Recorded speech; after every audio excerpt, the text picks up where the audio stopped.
Hey everyone, this is Friday Morning Movie Reviews. I'm Nathan CK, I'm Louis Angel. and we're going to be reviewing How to Train Your Dragon: The 3, Hidden World. The Hidden World. And Jay Baruchel returns as Hiccup. You have America Ferrera is back.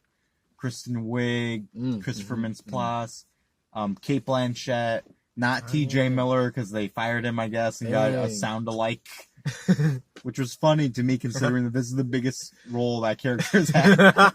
It's not T.J. Miller. I really like the Dragons movies. Oh, Dean DeBlois directed this.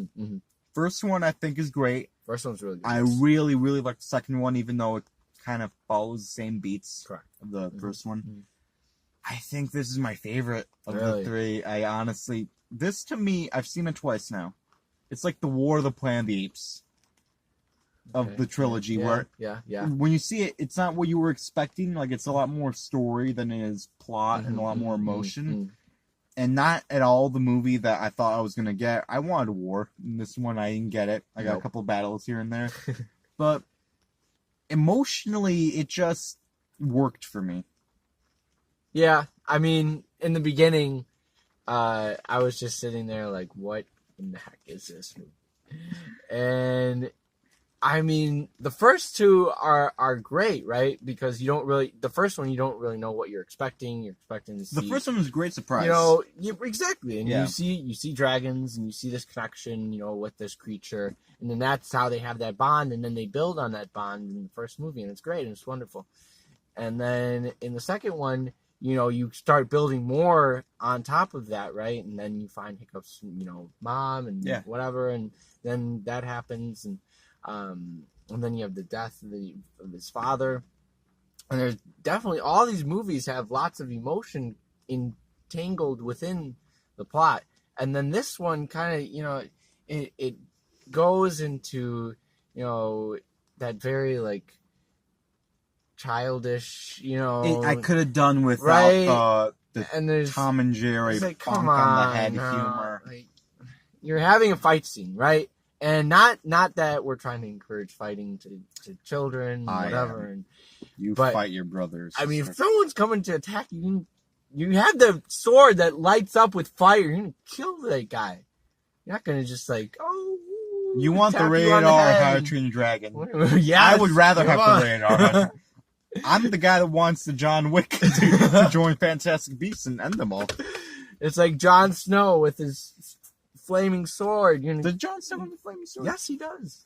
It's been a while. Come on, he's gonna kill these guys. Jon Snow was in this movie. Kit Harington, I feel like his role got cut huge. That's neither here nor there. It is, but so you didn't like the movie? Well, that first half sucks and it's slow, but I mean, the villain, I liked him. I thought he brought something a little different, and he has so many. You see this scene where there's like millions and millions of ships, and it's like, oh no, like they're really gonna get destroyed, and that's where it starts picking up a little steam. And then they have this battle, and they have all these tons of dragons. And you see a big dragon island and whatever. Yeah, and so all that starts to work, right? And that's where it starts to build. Is when they start moving, and they're moving the dragons, and they're going and hopping around to different islands, and then trying to figure out what to do. And then Hiccup, that's where he kind of finds his true leadership, right? But it's like this whole time he doesn't know how to be. He doesn't know. Well, I feel like they could have chopped that down, right? Hiccup is king at the end of the second movie, right? Basically, he's king of the people, and Toothless, who we haven't mentioned at all, right? Exactly. King of the dragons, almost. Everyone loves that dragon. I really did love the arc, the progression that he has from the first movie to this movie, where Toothless. Well, him too, but Hiccup, right? And the second time I saw it, it bothered me emotionally. It really bugged me out because the first two movies he's fighting for this dream, right? And that's all he wants. In this movie, he has it. And then he's faced with, but is my dream the right thing to do? Is it good for everyone, or is it because I want it so bad? And I'm like, this movie's telling people sometimes you gotta let go of your dreams because it's just you gotta be steady and give up the thing you want the most sometimes. And I'm like, that bothered me. It bothered me because it was true. Yeah, yeah. And I love that Dean DeBlois had the balls to put that in a DreamWorks animated movie that sometimes your kids, your dreams, they're not great for everybody. Not good. You might want them, but it's selfish and you gotta consider everyone. Yeah. And that's when he was a really great king to me. Yeah. And visually, That's this a great movie's point, amazing, James. That's a great point. right? Visually, this yeah, movie. the water, dude. You Oh see my the water? god, Like, I was real freaking out water. about the sand. The sand. Visually, the movie's just as good as anything Yeah. you'll see in a live action movie. I think the cinematography is amazing. Toothless and the Other Dragon, The Light Theory, have this incredible, like, almost silent film, 5 minutes short, halfway into the movie, where it's just these two dragons flying, and it's amazing. And there's so many moments where I was just like, thank you. That was beautiful. Thank you for that. And I really like this movie a lot. This is my favorite movie of the year so far. I really enjoyed it, man. Is it too kiddie and the battle scenes aren't amazing? Yeah.